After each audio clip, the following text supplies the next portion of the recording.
제 이름은 윤희자입니다. 올해 65이죠. 사람들은 저를 박정호 과장의 어머니라고 부릅니다. 또는 도윤이 할머니라고도 하죠. 근데 말이에요. 정작 제 이름 윤희자는 도대체 마지막으로 누가 불러봤을까요? 하루도 빠짐없이 새벽 5시에 눈을 뜨고 쌀을 씻고 국을 끓이며 내 가족 입에 밥 한 술 더 뜨게 하려고 내 허리는 점점 굽어갔습니다. 아들이 출근할 땐 운동화 끈을 묶어주고 며느리가 피곤하다는 말엔 잠든 손주까지 업고 어린이집도 보냈습니다. 그런데 어느 날 아무렇지 않게 켠 며느리의 휴대폰 속에서 제 이름이 우리 집 개로 저장되어 있더군요. 하하, 그 순간이요. 제 모든 헌신과 사랑이 산산조각 나던 순간이었습니다. 그날부터 저는 매일같이 상 차리던 손을 멈추고 마침내 내 이름을 되찾기 위한 여정을 시작했습니다. 제가 왜 하와이라는 낯선 땅에서 카메라를 들고 서게 되었는지 지금부터 제 이야기를 들려드릴게요. 잠깐 구독과 좋아요를 눌러주시면 채널 제작에 많은 도움이 됩니다. 새벽 5시 윤희자의 눈이 저절로 떠집니다. 알람 시계가 울리기도 전에 몸이 먼저 기억하고 있었습니다. 70이 넘은 나이에도 하루도 빠짐없이 반복되는 이 시간, 그녀만의 고요한 시작이었죠. 슬리퍼를 조용히 신고 부엌으로 향합니다. 거실 소파에서 자고 있는 아들 정우와 며느리 다영, 그리고 아기 침대에 누워있는 손주 도윤이의 잠을 깨우지 않으려 발걸음도 숨을 죽입니다. 이 집의 주인은 분명 윤희자였지만 지금은 마치 남의 집에 얹혀 사는 것 같은 기분이었습니다. 쌀을 씻는 손길이 능숙합니다. 물이 맑아질 때까지 3번, 4번 헹궈내며 윤희자는 생각합니다. 이 손으로 몇십 년을 밥을 지었을까요? 정우가 어렸을 때부터 지금까지 셀 수 없이 많은 끼니를 준비했습니다. 그런데 언제부터인가 그 정성이 당연한 것처럼 여겨지기 시작했죠. 된장국을 끓이며 윤희자는 조심스럽게 간을 봅니다. 다영이 짜다고 할까봐, 도윤이가 먹기에는 자극적일까봐 늘 신경 쓰게 됩니다. 예전엔 정우가 엄마 된장국이 세상에서 제일 맛있어요 라며 한 그릇을 뚝딱 비우곤 했는데 이제는 며느리 눈치만 보게 됩니다. 어머니, 일찍 일어나셨네요. 다영이 부스스한 머리로 부엌에 나타납니다. 윤희자는 환하게 웃으며 대답합니다. 응, 다영아. 밥 다 됐어. 도윤이 이유식도 준비해뒀고. 아, 감사해요. 그런데 어머니가 만든 이유식 말고 유기농으로 산 거 있거든요. 그걸로 줄게요. 다영의 말에 윤희자의 미소가 잠시 굳어집니다. 어제도 그제도 같은 말이었습니다. 정성스럽게 무르게 끓인 미음도 고구마를 쪄서 곱게 으깬 것도 모두 거절당했습니다. 시장에서 신선한 재료를 골라 만든 것보다 포장지에 적힌 유기농 글자가 더 믿음직스럽다는 듯이 말이죠. 그래, 알겠어. 그럼 나는 우리 밥이나 차려야겠다. 윤희자는 애써 밝은 목소리로 말합니다. 하지만 가슴 한켠이 조금씩 시려오는 걸 느낍니다.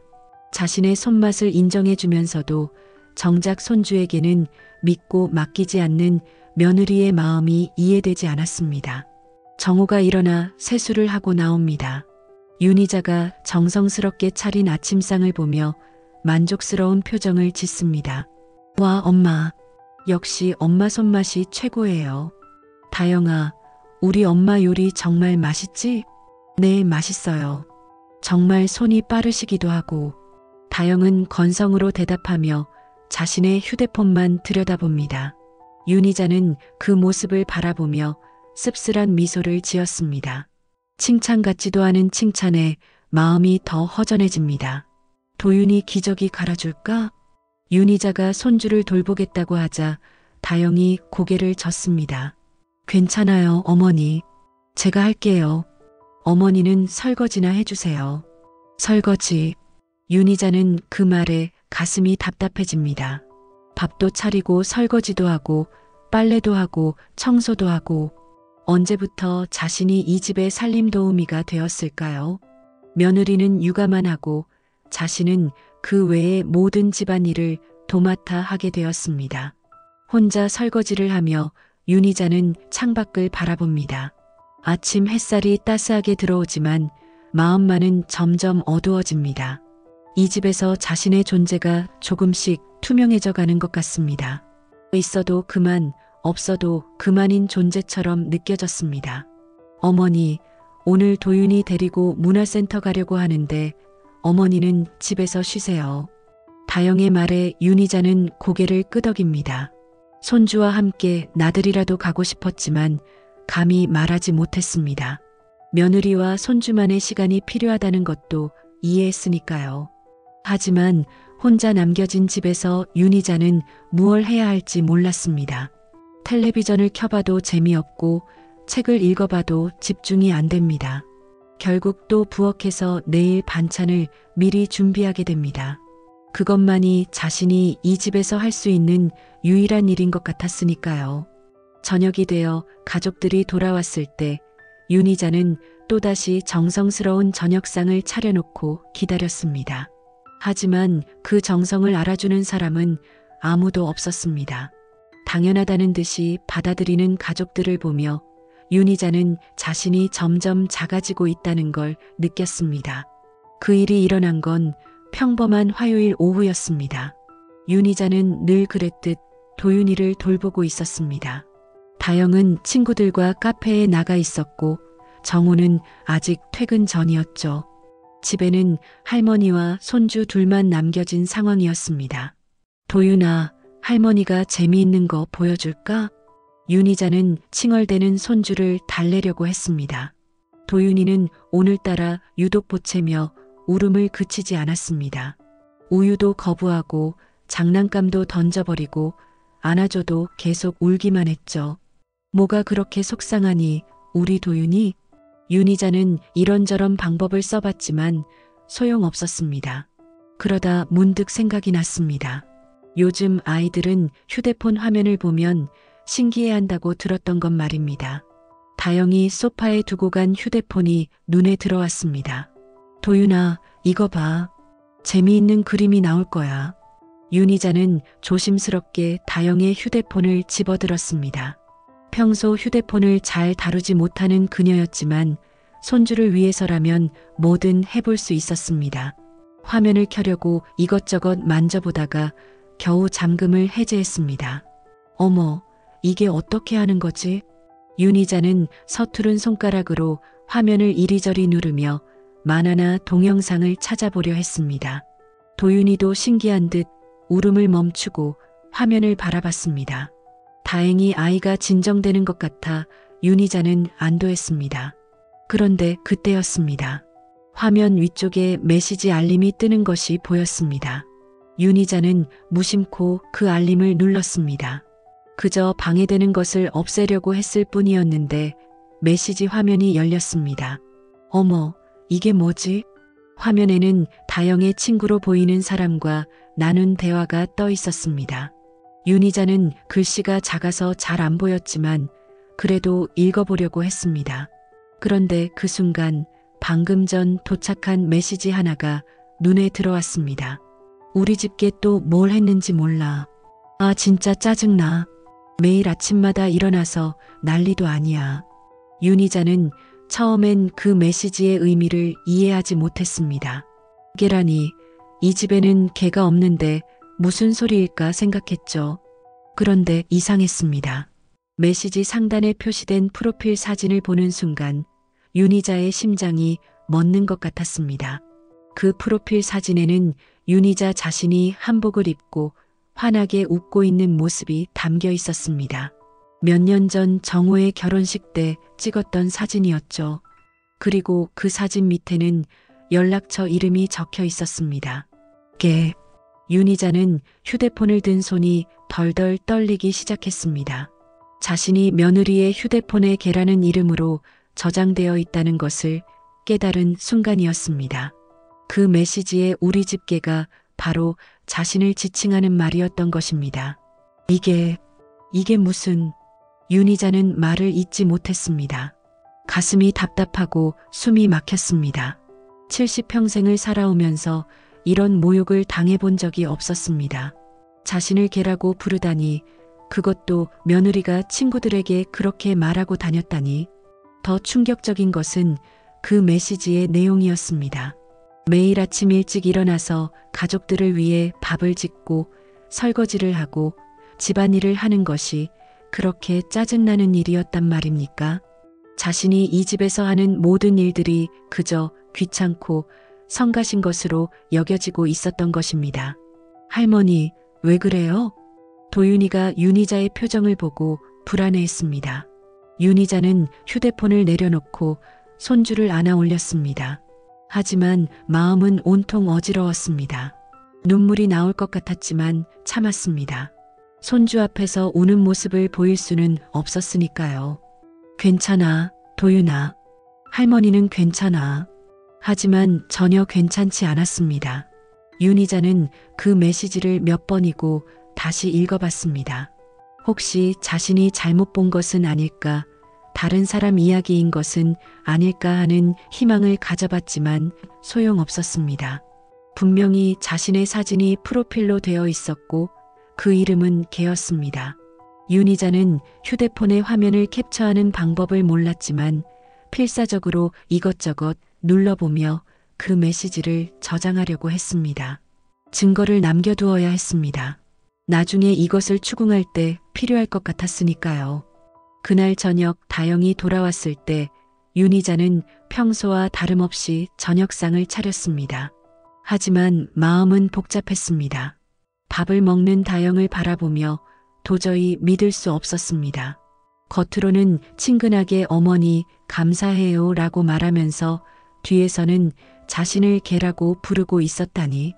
어머니, 오늘 도윤이가 많이 울었다면서요? 뭔가 잘못 먹인 거 아니에요? 다영의 말에 윤희자는 깜짝 놀랐습니다. 마치 자신이 잘못했다는 듯이 말하는 것이 아닌가요? 그 순간 윤희자는 깨달았습니다. 이것이 바로 며느리의 진짜 마음이었구나 하고 말입니다. 아니야, 그냥 보채서 휴대폰으로 좀 달래줬어. 휴대폰요? 어머니가 제 휴대폰을 만지셨어요? 다영의 목소리가 날카로워졌습니다. 윤희자는 그 반응을 보며 더욱 확신했습니다. 분명 뭔가 숨기고 있는 것이 있다는 걸 말입니다. 그날 밤 윤희자는 잠들 수 없었습니다. 천장을 바라보며 그 메시지를 계속 떠올렸습니다. 우리 집 개. 그 말이 머릿속에서 맴돌며 떠나지 않았습니다. 70평생을 살아오면서 이런 굴욕을 당해본 적이 없었습니다. 새벽이 되어서야 윤희자는 결심했습니다. 이 연극을 끝내야겠다고 말입니다. 더 이상 이런 모욕을 참을 수는 없었습니다. 자신에게도 자존심이 있었고 인간으로서의 존엄성이 있었습니다. 그 다음 날 아침 윤희자는 평소보다 더 일찍 일어났습니다. 하지만 오늘은 밥을 짓지 않았습니다. 대신 서랍 깊숙이 보관해 두었던 집문서를 꺼내 들었습니다. 남편이 세상을 떠나기 전 마지막으로 정리해준 소중한 서류들이었죠. 순호가 나야. 윤희자는 떨리는 손으로 오랜 친구 정순옥에게 전화를 걸었습니다. 정순옥은 남편을 일찍 여인 후 혼자 살면서도 늘 당당하게 지내는 친구였습니다. 가끔 윤희자가 부러워하던 그 독립적인 모습이 오늘따라 더욱 절실하게 느껴졌습니다. 희자야, 이렇게 일찍 무슨 일이야? 순호가 나 좀 도와줘. 급한 일이 생겼어. 정순옥은 윤희자의 목소리가 평소와 다르다는 것을 금방 알아챘습니다. 30년 넘게 친구로 지내온 사이였으니까요. 무슨 일인지 묻지도 않고 바로 나오겠다고 했습니다. 1시간 후 정순옥이 윤희자의 집 앞에 나타났습니다. 윤희자는 집문서와 도장 그리고 통장들을 가방에 넣고 나왔습니다. 정호와 다영은 아직 잠들어 있었고 도윤이만 깨어서 장난감을 가지고 놀고 있었습니다. 도윤아, 할머니 잠깐 나갔다 올게. 윤희자는 손주에게 작별 인사를 했습니다. 혹시 이것이 마지막 인사가 될지도 모른다는 생각이 들었지만 후회는 없었습니다. 오히려 마음이 가벼워지는 것 같았습니다. 희자야, 도대체 무슨 일인데 이렇게 서둘러? 정순옥이 택시 안에서 물었습니다. 윤희자는 어제 있었던 일을 차근차근 설명했습니다. 며느리 휴대폰에서 본 그 메시지, 자신이 개로 저장되어 있었던 충격, 그리고 더 이상 이런 굴욕을 참을 수 없다는 결심까지 말입니다. 어머, 그런 일이 있었어? 정말 어이없네. 그런 며느리가 어디 있어? 정순옥의 얼굴이 붉어졌습니다. 자신의 친구가 당한 모욕에 대해 함께 분노하고 있었습니다. 윤희자는 그런 친구의 반응에 위로를 받았습니다. 적어도 자신의 감정이 잘못된 것은 아니라는 확신이 들었습니다. 그래서 이 집 팔기로 했어. 뭐? 진짜로? 정순옥이 깜짝 놀랐습니다. 윤희자가 그런 결단을 내릴 줄은 예상하지 못했던 것입니다. 하지만 곧 고개를 끄덕였습니다. 친구의 마음을 이해할 수 있었으니까요. 첫 번째 목적지는 오래 단골로 지내온 부동산 중개업소였습니다. 사장님은 윤희자를 보자마자 반갑게 인사했습니다. 이 동네에서 오래 살아온 윤희자를 모르는 사람이 없었습니다. 어머니, 웬일이세요? 혹시 전세 문의인가요? 아니에요, 사장님. 이 집 팔려고 해요. 윤희자가 집 문서를 꺼내 보이자 사장님의 눈이 커졌습니다. 이 동네에서도 손꼽히는 좋은 위치의 아파트였습니다. 교통도 편리하고 학군도 좋아서 시세가 꾸준히 오르고 있는 곳이었죠. 어머니, 정말 파시려는 거예요? 갑자기 무슨 일이 있으신 건가요? 사장님이 걱정스러운 표정으로 물었습니다. 윤희자는 자세한 사정은 말하지 않고 단지 개인적인 사정이 있다고만 했습니다. 사장님은 더 이상 묻지 않고 매매 절차에 대해 설명해 주었습니다. 시세로 보면 한 10억 정도 될 것 같은데 금매로 내놓으시면 조금 낮아질 수도 있어요.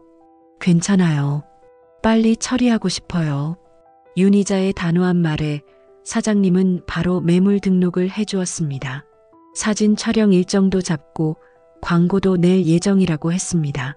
며칠 안에 매수 희망자들이 연락을 올 것이라고 했습니다. 부동산을 나선 후 두 사람은 은행으로 향했습니다. 윤희자는 여러 은행에 분산되어 있던 예금을 모두 하나의 계좌로 통합하려고 했습니다. 오랜 세월 모아온 돈이었지만 그동안 정우가 필요할 때마다 빌려달라고 해서 상당 부분을 내어주었습니다. 어머니, 이 계좌들을 모두 통합하시겠다는 거죠? 은행 직원이 확인했습니다. 윤희자는 고개를 끄덕이며 새로운 계좌를 개설하고 싶다고 했습니다. 그리고 가장 중요한 것은 다른 사람이 접근할 수 없도록 보안을 강화해달라고 요청했습니다. 가족분들도 접근하지 못하게 하시는 거예요? 네, 아무도 제 허락 없이는 못 건드리게 해주세요. 윤희자는 단호하게 말했습니다. 이제 더 이상 누구에게도 돈을 빌려주지 않을 작정이었습니다. 자신의 노후 자금을 지키기 위해서였습니다. 은행 업무를 마치고 나서 윤희자는 보험회사도 들렀습니다. 남편이 남겨준 보험금도 상당한 금액이었는데 이것도 모두 새로운 계좌로 이관했습니다. 수익자도 자신으로 변경하고 다른 사람이 조회할 수 없도록 모든 보안 설정을 최고 등급으로 올렸습니다. 희자야, 정말 이렇게 해도 되는 거야?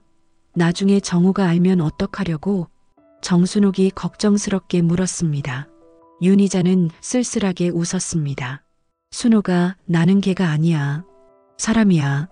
내 돈 내가 관리하는 게 뭐가 잘못됐어? 그야 그렇지만 그동안 내가 너무 착하게만 살았나 봐. 이제 나도 내 삶을 살고 싶어. 윤희자의 목소리에는 단단한 결의가 담겨 있었습니다. 정순옥은 더 이상 말리지 않았습니다. 오히려 친구의 그런 모습이 대견스럽기까지 했습니다. 마지막으로 두 사람은 변호사 사무실을 방문했습니다. 윤희자는 유언장을 작성하고 싶다고 했습니다. 만약의 경우를 대비해서 자신의 재산을 어떻게 처리할지 미리 정해두고 싶었습니다. 손자에게는 얼마를 남겨주시겠어요? 변호사가 물었습니다. 윤희자는 잠시 생각하더니 답했습니다. 도윤이가 성인이 될 때까지는 그 부모가 손 뗄 수 없게 해주세요. 그리고 나머지는 자선단체에 기부할 거예요. 변호사는 윤희자의 뜻을 정확히 문서로 작성해 주었습니다. 모든 법적 절차를 거쳐서 누구도 이의를 제기할 수 없도록 했습니다. 집으로 돌아가는 길, 윤희자는 마음이 한결 가벼워진 것을 느꼈습니다. 이제 모든 준비가 끝났습니다. 집은 팔릴 예정이고 돈은 안전하게 보관되어 있고 유언장도 작성했습니다. 이제 남은 것은 가족들에게 진실을 말하는 것뿐이었습니다. 희자야, 정말 괜찮겠어? 정순옥이 마지막으로 물었습니다. 윤희자는 환하게 웃으며 답했습니다. 응, 이제 정말 괜찮을 것 같아. 고마워, 순옥아. 토요일 아침 윤희자는 새벽 4시부터 부엌에서 분주히 움직였습니다. 오늘은 평소와 달랐습니다. 마지막이라는 생각에 그 어느 때보다 정성을 들여 음식을 준비했습니다.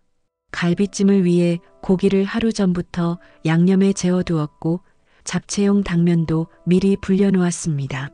오늘은 정말 특별한 날이 될 거야. 윤희자는 혼잣말을 하며 도토리묵을 썰었습니다. 산나물도 정성스럽게 무치고 해물파전 반죽도 정말 맛있게 만들었습니다. 상다리가 휘어질 정도로 가득 차린 밥상을 보며 뿌듯한 미소를 지었습니다. 이것이 자신이 이 집에서 차리는 마지막 상이 될 테니까요. 와, 엄마. 오늘 무슨 날이에요? 생신도 아닌데. 정호가 일어나서 차려진 상을 보고 깜짝 놀랐습니다. 평소에도 윤희자가 정성스럽게 차려주었지만 오늘은 정말 특별했습니다. 명절에나 볼 수 있는 음식들이 가득했으니까요. 그냥 오랜만에 맛있는 거 해주고 싶어서. 윤희자는 담담하게 답했습니다. 하지만 마음속으론 이것이 마지막이라는 아쉬움이 밀려왔습니다. 정호가 어렸을 때부터 좋아했던 갈비찜, 잡채, 도토리묵 무침까지 모두 정성스럽게 준비했습니다. 다영아, 일어나서 밥 먹어. 어머니가 정말 대단한 상을 차려주셨어. 정호가 며느리를 불렀습니다. 다영은 부스스한 머리로 나와서 상을 보더니 눈을 굴렸습니다. 어머, 이게 다 뭐예요? 요즘도 이런 상 받는 사람이 있나요? 너무 많이 차리신 것 같은데. 다영의 첫마디는 감사가 아니라 불평이었습니다. 윤희자는 그 말을 들으며 가슴이 아팠지만 참았습니다. 오늘 하고 싶은 말이 따로 있었으니까요. 그냥 가족이 함께 먹는 밥상이니까 정성껏 차렸어. 아, 그래도 이렇게까지 할 필요는 없었을 텐데요. 요즘 젊은 사람들은 이렇게 많이 안 먹어요. 다영은 계속 투덜거렸습니다. 하지만 정작 음식은 맛있다고 하며 잘 먹고 있었습니다. 윤희자는 그런 며느리의 모순된 모습을 지켜보며 씁쓸한 미소를 지었습니다. 도윤아, 할머니가 만든 미음 먹을까? 윤희자가 손주에게 미음을 떠서 주려고 하자 다영이 막았습니다. 어머니, 아까도 말씀드렸잖아요. 도윤이는 유기농 이유식만 먹여요. 집에서 만든 건 위생이 걱정돼서요. 위생이 걱정돼서? 윤희자의 목소리가 조금 높아졌습니다. 70평생 음식을 해오면서 위생에 문제가 있었던 적이 한 번도 없었는데 며느리가 그런 식으로 말하니 기분이 상했습니다. 아, 그런 뜻이 아니라 요즘은 다 유기농으로 하는 추세라서요. 다영이 변명처럼 말했지만 이미 윤희자의 마음에는 상처가 났습니다. 자신의 음식 솜씨를 인정하지 않는다는 것이 이렇게 서러울 줄 몰랐습니다. 가족들이 맛있게 식사를 하는 동안 윤희자는 조용히 지켜봤습니다. 정호는 여전히 자신의 음식을 좋아해 주었지만 다영은 먹으면서도 계속 불만을 표했습니다. 너무 짜다. 너무 기름지다. 요즘 트렌드와 맞지 않는다는 식으로 말이었습니다. 그런데 말이야. 윤희자가 천천히 입을 열었습니다. 가족들이 모두 그녀를 바라봤습니다. 너희들이 나를 어떻게 생각하는지 궁금했어. 갑자기 무슨 말씀이세요, 엄마? 정우가 의아해했습니다. 윤희자는 며느리의 휴대폰에서 캡처해둔 메시지를 천천히 꺼냈습니다. 그런 너희가 날개로 저장했더구나. 순간 식탁이 조용해졌습니다. 다영의 젓가락이 떨어져 바닥에 떨어지는 소리만 들렸습니다. 정우는 무슨 말인지 이해하지 못하는 표정이었고 다영은 얼굴이 하얗게 질렸습니다. 엄마, 무슨 말씀이세요? 이걸 봐. 윤희자는 캡처해둔 메시지를 테이블 위에 내려놓았습니다. 자신의 사진이 프로필로 되어 있고 이름이 개로 저장된 것, 그리고 우리 집 개 또 뭘 했는지 몰라. 아, 진짜 짜증나라는 메시지까지 모든 것이 선명하게 보였습니다. 이게 뭐예요? 정우의 목소리가 떨렸습니다. 자신의 아내가 자신의 어머니를 이렇게 부르고 있었다는 사실에 충격을 받은 것입니다. 다영아, 이게 정말이야? 정우가 아내를 보며 물었습니다. 다영은 말문이 막혀서 아무 말도 하지 못했습니다. 변명할 여지도 없었습니다. 증거가 너무나 확실했으니까요. 어머니, 그게 아니라. 그게 아니긴 뭐가 아니야. 분명히 내 사진이 있고 내 이름이 개로 되어 있잖아. 윤희자의 목소리는 차분했지만 서늘했습니다. 더 이상 화를 낼 기력도 없었습니다. 그저 실망감과 서러움만 남아 있었습니다. 다영아, 도대체 왜 이런 짓을 한 거야? 정우가 목소리를 높였습니다. 하지만 다영은 계속 말을 잇지 못했습니다. 친구들과의 대화에서 시어머니를 그렇게 부른 것이 들켜버린 상황에서 무슨 말을 할 수 있겠습니까? 엄마, 정말 죄송해요. 다영이가 잘못했어요. 정우가 어머니에게 사과했지만 윤희자는 고개를 저었습니다. 너는 사과할 일이 아니야, 정우야. 이건 다영이가 할 일이지. 모든 시선이 다영에게 쏠렸습니다. 다영은 한참 동안 침묵하다가 겨우 입을 열었습니다. 죄송해요, 어머니. 제가 잘못했어요. 하지만 그 사과는 진심으로 들리지 않았습니다. 들켜서 어쩔 수 없이 하는 사과 같았습니다.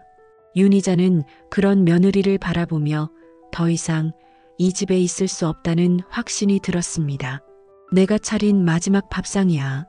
윤희자가 조용히 말했습니다. 가족들은 그 말의 의미를 이해하지 못했습니다. 하지만 윤희자에게는 선언이었습니다. 더 이상 이런 모욕을 참지 않겠다는 선언이었습니다. 엄마, 마지막이라니 무슨. 이제 알게 될 거야. 윤희자는 자리에서 일어났습니다. 그리고 안방으로 들어가서 미리 준비해둔 가방을 꺼냈습니다. 이제 정말 떠날 시간이었습니다. 더 이상 개 취급받으며 살 수는 없었습니다. 윤희자는 안방에서 가방을 들고 나왔습니다. 크지 않은 캐리어 하나에 꼭 필요한 옷가지와 서류들만 넣어두었습니다. 가족들은 여전히 식탁에 앉아 어리둥절한 표정으로 그녀를 바라보고 있었습니다. 엄마, 어디 가시려고요? 정우가 급하게 일어나며 물었습니다. 윤희자는 차분한 표정으로 답했습니다. 내 갈 곳에 가는 거야. 갈 곳이요? 어디요? 너희는 알 필요 없어. 윤희자의 단호한 말에 정우는 당황했습니다. 평생 온화하기만 했던 어머니의 이런 모습을 본 적이 없었기 때문입니다. 엄마, 설마 정말 집을 나가시려는 건 아니죠? 다영이가 잘못했으니까 사과하면 되잖아요. 사과? 윤희자는 쓴웃음을 지었습니다. 정우야, 사과로 해결될 일이라고 생각하니? 너희 아내가 나를 개라고 부른 게 하루 이틀 일이겠어? 친구들한테 나를 그렇게 소개하고 다닌 게 한두 번이겠어? 정우는 할 말이 없었습니다. 며느리의 행동이 얼마나 심각한 것인지 이제야 깨닫기 시작했습니다. 어머니, 정말 죄송해요. 제가 앞으로 잘할게요. 다영이 겨우 입을 열었지만 윤희자는 시큰둥한 표정이었습니다. 잘한다는 게 뭐야? 나를 개라고 부르지 않는다는 뜻이야? 그런 게 아니라. 그럼 뭔데?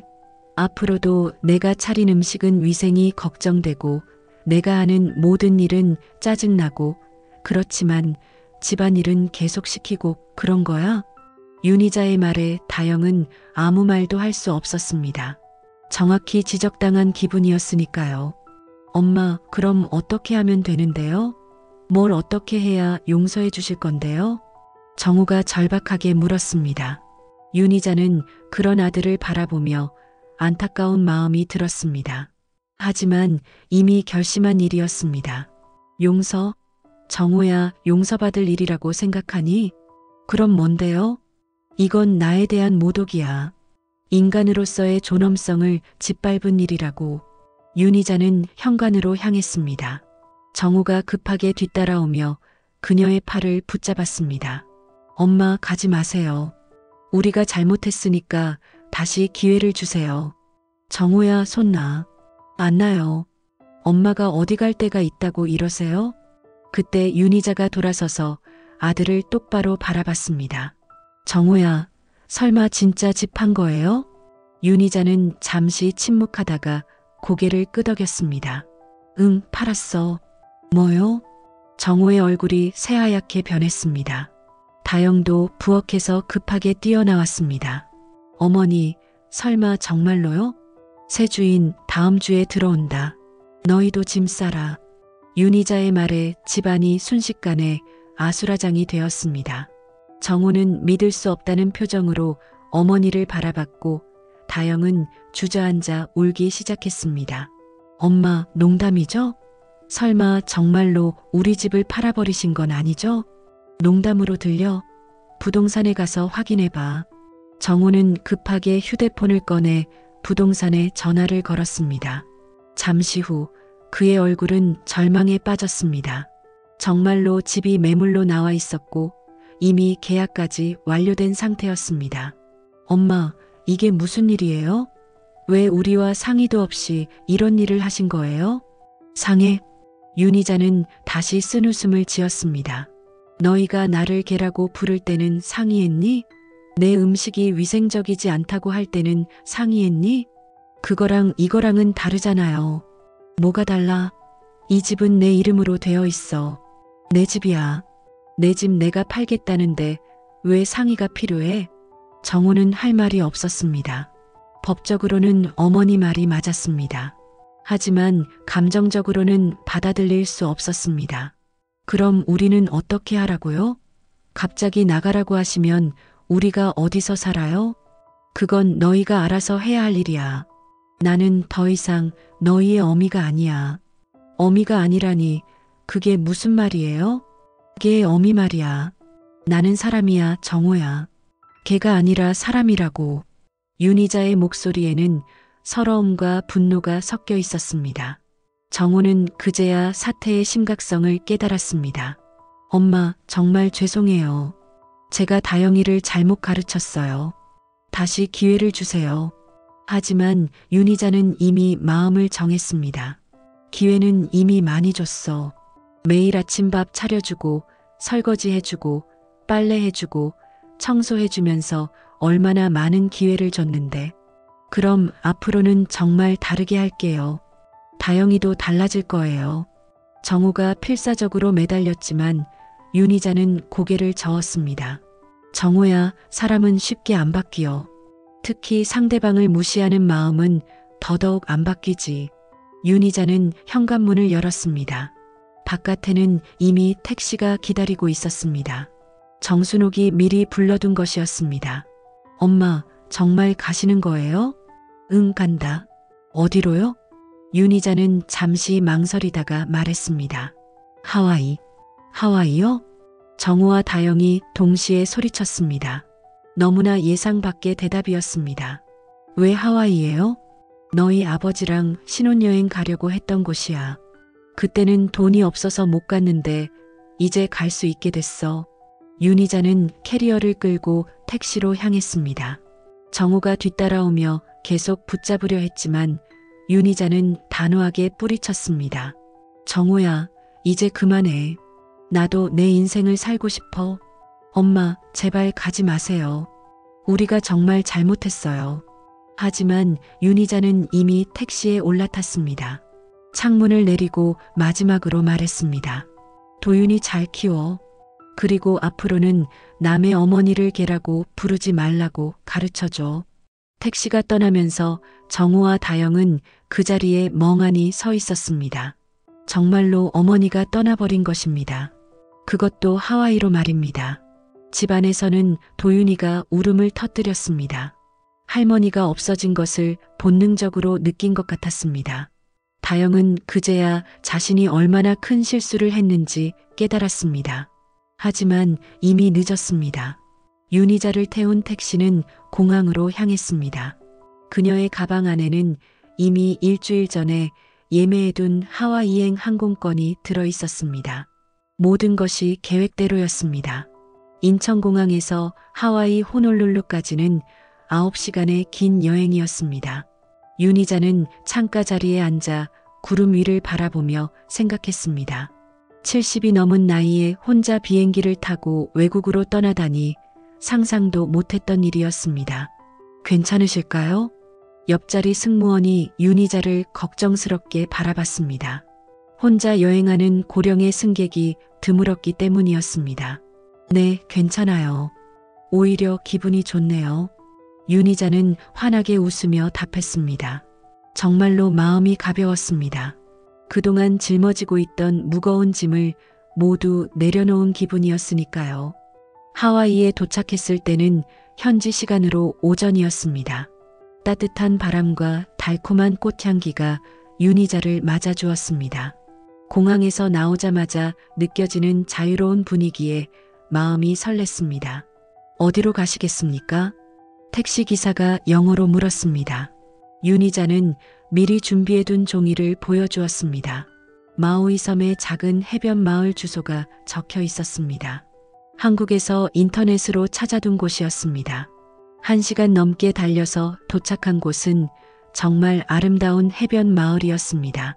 푸른 바다가 한눈에 들어오고 야자수가 바람에 흔들리고 있었습니다. 관광지와는 거리가 먼 조용한 동네였습니다. 와, 정말 아름답구나. 윤희자는 감탄사를 연발했습니다. 남편과 함께 오고 싶었던 이곳에 혼자 왔다는 것이 조금 서럽기도 했지만 그보다는 설렘이 더 컸습니다. 미리 예약해둔 작은 아파트는 바다가 바로 보이는 곳이었습니다. 월세로 얻은 곳이었는데 깨끗하고 아늑했습니다. 큰 창문을 열면 파도 소리가 들려왔습니다. 이제 정말 내 집이구나. 윤희자는 빈집에서 혼잣말을 했습니다. 아무도 자신을 개라고 부르지 않는 곳, 아무도 자신의 음식을 무시하지 않는 곳, 아무도 자신을 투명인간 취급하지 않는 곳이었습니다. 첫 며칠은 적응하기 힘들었습니다. 언어도 통하지 않고 혼자 모든 것을 해결해야 했습니다. 장을 보러 가는 것도 음식을 만드는 것도 모든 것이 낯설었습니다. 하지만 점차 익숙해졌습니다. 마트에서 간단한 영어로 의사소통을 하고 동네 카페에서 커피를 마시며 바다를 바라보는 일상이 생겼습니다.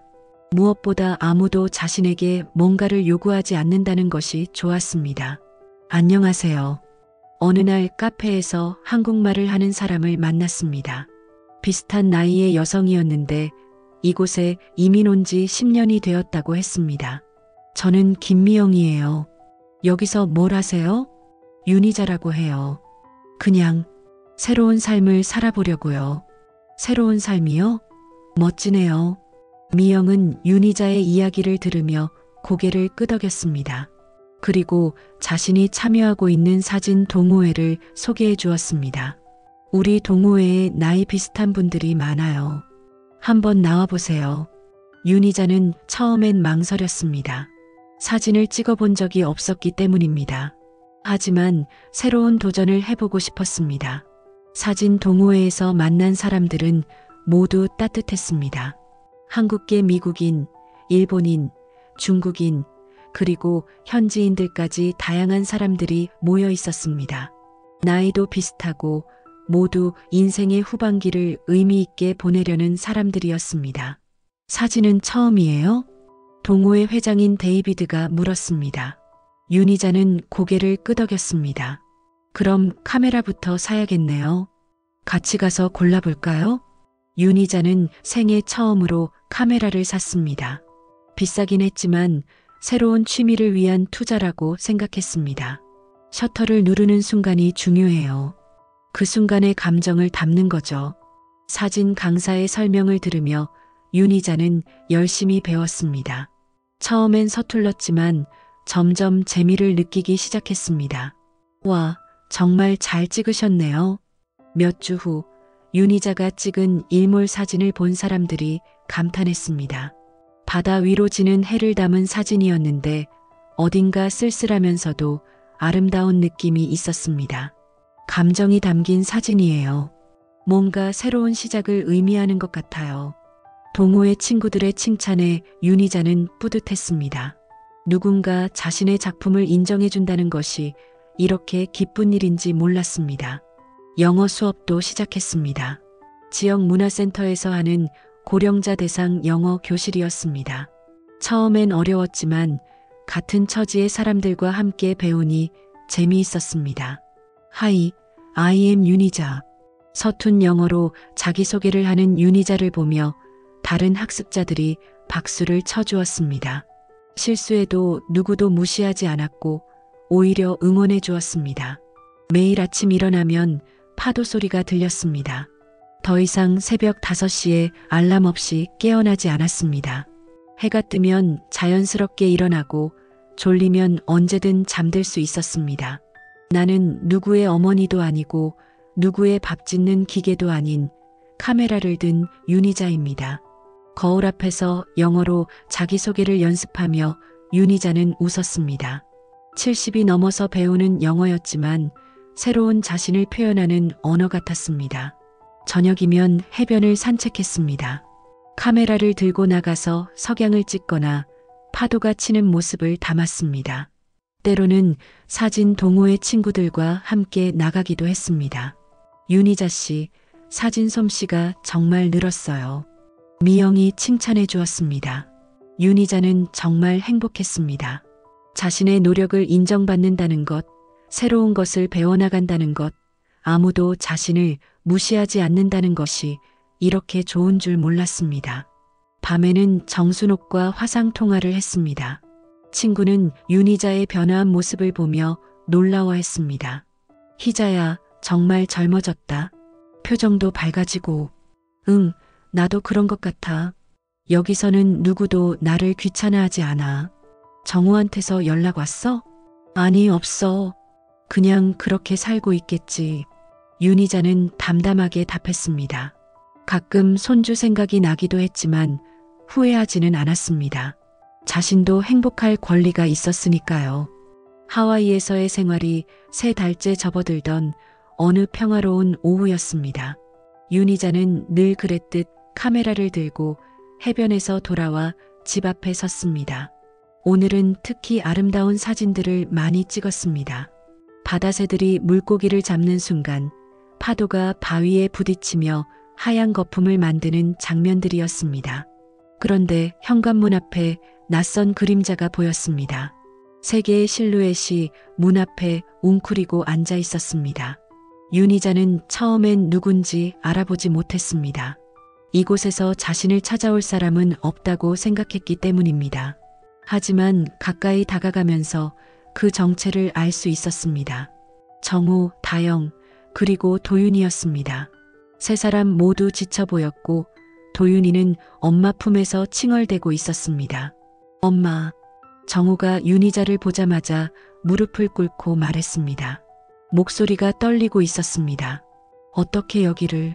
엄마, 저희 죽을 것 같아요. 한 번만 용서해 주세요. 정우는 눈물을 흘리며 어머니의 발 앞에 엎드렸습니다. 다영도 함께 무릎을 꿇었습니다. 평소 도도했던 그녀의 모습은 온데간데 없었습니다. 어머니, 정말 죄송해요. 제가 잘못했어요. 너무 잘못했어요. 다영의 목소리도 울음으로 가득했습니다. 윤희자는 그들을 바라보며 복잡한 감정이 들었습니다. 분노, 실망, 그리고 어쩔 수 없는 연민이 동시에 밀려왔습니다. 어떻게 여기까지 왔니? 찾았어요, 엄마. 사립탐정을 고용해서 찾았어요. 정호의 말에 윤희자는 한숨을 쉬었습니다. 정말 끝까지 추적해온 것입니다. 엄마, 집 나간 후로 저희가 얼마나 힘들었는지 아세요? 갑자기 나가라고 해서 급하게 전세집을 구했는데 돈도 없고 돈이 없다고 윤희자가 차갑게 물었습니다. 자신이 없으니까 돈이 없다는 것입니다. 그동안 자신의 돈에 얼마나 의존하고 있었는지 스스로 증명하는 셈이었습니다. 엄마가 은행 계좌도 다 막아버리셔서 저희가 접근할 수 없어요. 어떻게 살라고 그러세요? 정호의 말에 윤희자는 씁쓸하게 웃었습니다. 내 돈이니까 내가 관리하는 거 아니야? 왜 너희가 내 돈에 접근해야 하는데? 그래도 가족인데. 가족?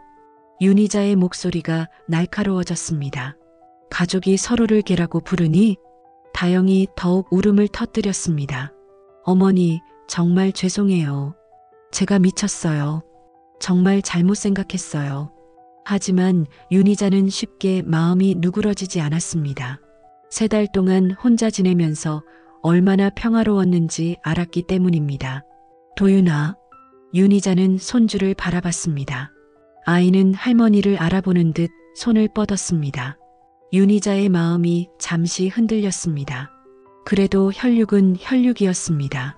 할미, 도윤이가 서툰 발음으로 말했습니다. 윤희자는 가슴이 아팠습니다. 하지만 감정에 휘둘리지 않으려고 노력했습니다. 엄마, 제발 다시 한국으로 돌아가요. 저희가 정말 달라질게요. 달라진다고? 윤희자는 정호를 바라봤습니다. 어떻게 달라질 건데? 다영이가 어머니께 진심으로 사과할게요. 그리고 앞으로는 어머니를 정말 어머니로 모실게요. 지금까지는 어머니로 모시지 않았다는 뜻이네. 정호는 할 말이 없었습니다. 어머니의 날카로운 지적에 반박할 여지가 없었습니다. 어머니, 저 정말 반성했어요. 어머니가 없으니까 아무것도 할 수 없더라고요. 집안일도 요리도 도윤이 돌보는 것도. 다영의 말에 윤희자는 고개를 저었습니다. 그럼 나는 너희의 가정부였다는 뜻이네. 그런 게 아니라. 그럼 뭔데? 나 없으니까 아무것도 못하겠다는 건 그런 뜻 아니야? 윤희자는 현관문을 열었습니다. 하지만 그들을 안으로 들이지는 않았습니다. 들어와서 이야기해요, 엄마. 아니야. 여기서 말하자. 윤희자는 단호하게 말했습니다. 한번 들여보내면 또 떠나보내기 어려워질 것 같았습니다. 엄마, 저희가 뭘 어떻게 해야 용서받을 수 있을까요? 정호가 필사적으로 물었습니다. 윤희자는 잠시 생각했습니다. 용서받고 싶어? 네, 간절히 바라요. 그럼 도윤이만 데려가. 네, 도윤이만 데려가서 잘 키워. 그리고 다시는 내 앞에 나타나지 마. 정호와 다영이 동시에 고개를 저었습니다. 그건 안 돼요, 엄마. 저희는 가족이잖아요. 가족이라는 게 뭔지 이제 와서 아니? 윤희자는 냉정하게 말했습니다. 걔는 주인을 기억하지만 다시 그 집으로 돌아가지는 않는다.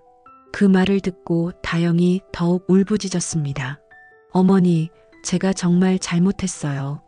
어떻게든 용서해 주세요. 하지만 윤희자의 마음은 이미 굳어 있었습니다. 3달 동안 혼자 지내면서 얼마나 자유롭고 행복했는지 알았기 때문입니다. 너희가 나를 찾은 건 사랑 때문이 아니야. 필요해서야. 그런 게 아니에요, 엄마. 그럼 뭔데? 내가 없어도 잘 살 수 있다면 여기까지 왔겠니?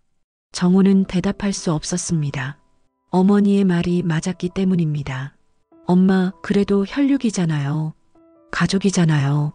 혈육이라는 게 서로를 개라고 부르는 거야? 다영이 더는 참을 수 없다는 듯 큰 소리로 울었습니다. 하지만 윤희자는 흔들리지 않았습니다. 어머니, 정말 마지막이에요. 한 번만 기회를 주세요. 기회는 이미 많이 줬어. 70년 동안 착하게 살면서 얼마나 많은 기회를 줬는데. 윤희자는 천천히 문 쪽으로 물러섰습니다. 이제 나는 윤희자로 살고 싶어. 누구의 어머니도 아니고 누구의 며느리도 아닌 그냥 윤희자로. 엄마. 정호가 마지막으로 부르짖었지만 윤희자는 이미 문을 닫기 시작했습니다. 도윤이 잘 키워. 그리고 다른 사람을 개라고 부르지 말라고 가르쳐줘. 문이 닫히는 소리와 함께 바깥에서는 울음소리가 들려왔습니다. 하지만 윤희자는 문을 다시 열지 않았습니다. 그 문이 닫히며 그녀의 과거도 완전히 끝이 났습니다. 가족들이 떠난 후 며칠 동안 윤희자는 마음이 복잡했습니다. 특히 도윤이의 모습이 자꾸 떠올랐습니다. 하지만 그런 감정에 휘둘리지 않기로 했습니다. 이미 선택한 길이었고 후회하지 않겠다고 다짐했으니까요. 일주일 후 윤희자는 중요한 결정을 내렸습니다. 한국의 김 변호사에게 국제 전화를 걸었습니다. 변호사님, 윤희자입니다. 유언장을 수정하고 싶어요. 어떻게 수정하시겠습니까? 재산의 절반을 손자 도윤 명의로 신탁하되 25살 전까지는 그 부모가 절대 손댈 수 없게 해주세요. 그리고 나머지 절반은 여성인권단체와 한부모 쉼터에 기부할 예정입니다. 변호사는 윤희자의 뜻을 정확히 이해하고 모든 법적 절차를 진행해 주겠다고 약속했습니다. 도윤이만큼은 부모의 잘못된 가치관에 휘둘리지 않고 자랄 수 있기를 바라는 마음이었습니다. 그 후 윤희자는 다시 자신의 일상에 집중했습니다. 사진 동호회 활동도 더욱 열심히 했고 영어 수업도 꾸준히 들었습니다. 점점 영어 실력이 늘어가는 것을 느끼며 성취감을 맛봤습니다. 윤희자 씨, 이번에 지역 사진 전시회에 참가해 보시는 게 어때요? 사진 동호회 회장 데이비드가 제안했습니다. 윤희자는 처음엔 망설였습니다. 자신의 사진이 그런 수준인지 확신이 서지 않았기 때문입니다. 제가 아직 초보인데요. 아니에요. 윤희자 씨의 사진에는 특별한 감성이 있어요. 특히 바다와 석양을 담은 시리즈는 정말 인상적이에요. 동호회 친구들도 모두 윤희자를 응원했습니다. 결국 윤희자는 용기를 내어 전시회에 참가하기로 했습니다. 전시회 주제는 노년의 눈으로 본 평화였습니다. 윤희자에게는 완벽한 주제였습니다. 하와이에서 찾은 평화로운 일상들을 사진으로 담아왔으니까요. 윤희자는 자신이 가장 아끼는 작품들을 선별했습니다. 새벽 바다에서 일출을 바라보는 갈매기, 석양 속에서 산책하는 노부부, 파도가 모래사장에 그려내는 무늬들, 그리고 자신이 처음으로 웃음을 되찾았던 순간을 담은 셀카까지. 이 사진들에서 정말 평화로운 감정이 느껴져요. 전시회 심사위원들의 반응이 좋았습니다. 특히 윤희자의 셀카를 본 심사위원 중 한 명이 말했습니다. 이 사진 속 표정에서 진정한 해방감이 느껴집니다. 마치 오랜 짐을 내려놓은 듯한 자유로움이 보여요. 전시회 개막식 날 윤희자는 처음으로 자신의 작품이 전시된 모습을 봤습니다. 깔끔하게 액자에 넣어진 자신의 사진들이 벽에 걸려 있는 것을 보니 감격스러웠습니다. 축하합니다, 윤희자 씨. 미영이 꽃다발을 들고 왔습니다. 사진 동호회 친구들도 모두 모여서 윤희자를 축하해 주었습니다. 정말 꿈만 같아요. 윤희자는 감동에 벅차 올랐습니다. 70이 넘어서 처음으로 자신의 작품을 사람들에게 보여준다는 것이 믿어지지 않았습니다. 전시회는 일주일 동안 열렸는데 윤희자의 작품들이 큰 호응을 얻었습니다. 특히 관광객들이 아닌 현지 주민들이 많은 관심을 보였습니다.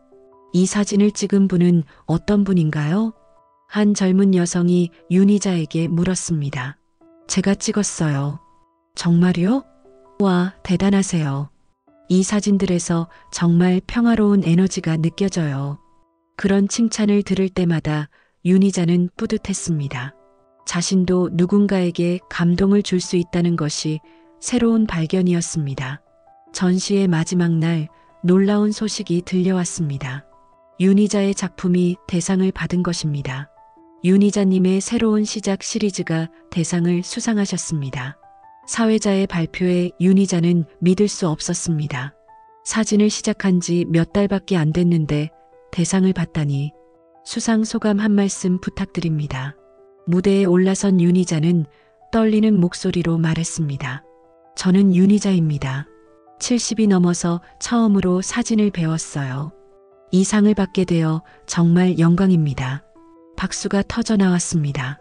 윤희자는 계속 말했습니다. 이곳 하와이에서 저는 진정한 제 자신을 찾았습니다.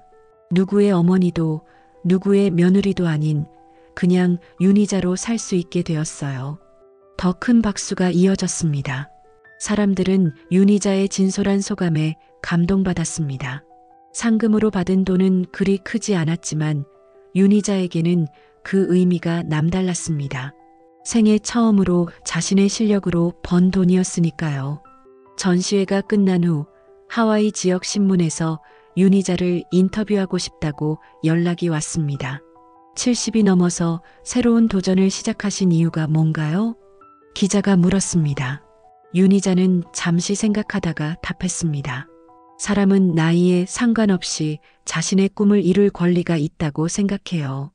저도 이제야 진정한 제 꿈을 찾았거든요. 앞으로의 계획은 어떻게 되시나요? 계속 사진을 찍을 거예요. 그리고 제 경험을 다른 분들과 나누고 싶어요. 나이가 들어도 새로운 시작이 가능하다는 것을 보여주고 싶거든요. 며칠 후 신문이 나왔을 때 윤희자의 인터뷰가 큰 화제가 되었습니다. 현지 한인 커뮤니티에서도 많은 관심을 보였습니다. 그 무렵 정순옥에게서 화상 통화가 왔습니다. 희자야, 신문 기사 봤어. 정말 대단하다. 고마워, 순옥아. 내 덕분에 용기 낼 수 있었어. 정호 소식은 들었어? 아니, 궁금하지도 않아. 윤희자는 담담하게 답했습니다. 정말로 더 이상 궁금하지 않았습니다.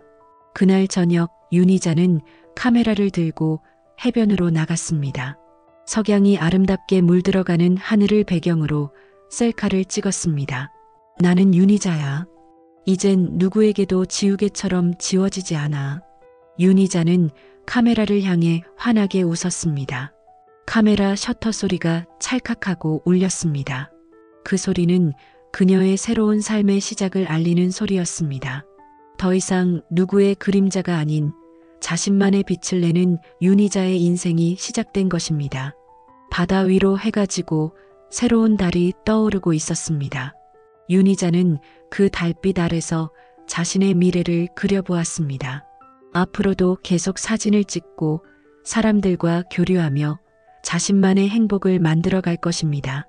이것이 윤희자가 선택한 새로운 삶이었습니다. 누구에게도 무시받지 않고 자신의 가치를 인정받으며 진정한 자유를 만끽하는 삶이었습니다. 여러분은 어떻게 생각하시나요? 가족이란 이름 아래 외면당했던 그녀의 선택, 과연 옳았다고 보시나요? 혹은 너무 늦은 복수였을까요? 여러분의 생각을 댓글로 들려주세요.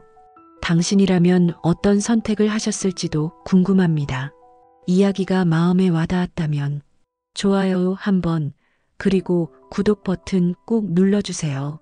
당신의 작은 응원이 더 많은 진짜 이야기들을 세상에 전하는 힘이 됩니다. 감사합니다.